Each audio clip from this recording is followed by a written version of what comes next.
Tata luhuring budaya suka rinengga nut lumadening tata cara upacara pahargyan ngunduh mantung wonten madyaning sasana pahargyan Wusnya Dungkap Purna. Wiwitan tengan engga pungkasan lumadi kanthi lulus raharja niskala tanamangke sarakara-kara kula ngajeng sampun parakaturaken minangka tandha pahargyan purna temanten sarempit tumuli arsa kaboyong saking sasana palenggan kakali wonten sungapaning pahargyan kinarya asung pakormat badhe kunduring Sangya para pangombiyong panakaring sikap pahargya teman sarempit sumrambah Sangya para lenggah para tamu sadarum inggih winanti pakormatan semengga Bapak awagiman sekalian ingkang kapurih angacarane jumenengipun Sri Kapargya Sekloron saking sasana palanggan mongko arsa kadheraken Rama Dalaibu Kawistara Balabak Cinandra sak marga-marga genya kepareng tumuli lumaksana.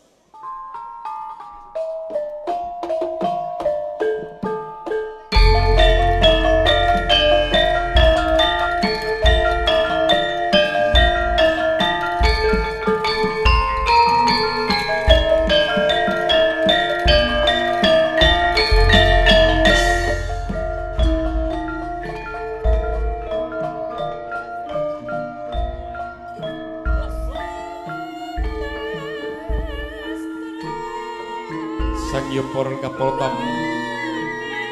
ingkang sinubagya kelawan mekaten lama-lama dening tata cara margyan ngunduh mantu ingkang kepareng pinengku saking keluarga pamanggugati Bapak Sutardi Ibu Wiji dirgah wonten ing Jedes Jaten Karanganyar. Kula ingkang kepareng tindih saking lampah-lampah lumadening tata cara margyan minangka pandhéwara wonten galap gangsal para tembang sing basa ingkang kirang dadosaken rena ing penggali yudha agung taksana ingkang pepunten atur semanten binai topik walidayah barido walinaya akhir kalam wassalamualaikum warahmatullahi wabarakatuh. Nuwun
Among ati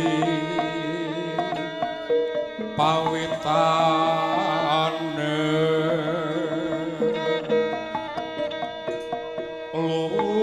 luput pisan kena besan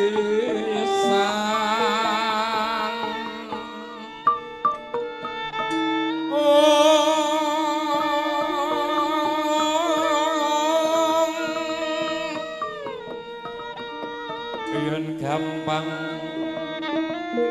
luwih gampang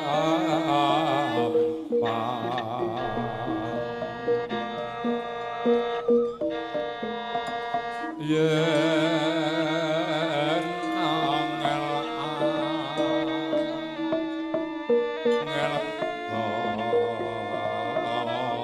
langkung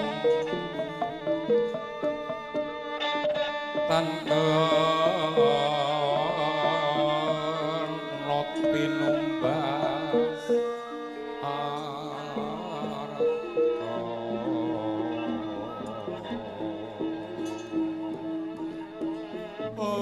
dole nolo wawan nolo yanto karo kowe dole nolo sing bonangke jenenge sapa bonang penerus kae nolo sirin kowe do madangose iki kursine tak singkirke engko nek bangsa laron-laron sinden teko nek randang tak singkirke kursine wong tuwa ki ndak kerepotan ndruwo mania ki omahe rak kene mula ndang do tata-tata bangsa ndruwo mania aku gak trimo dadi setane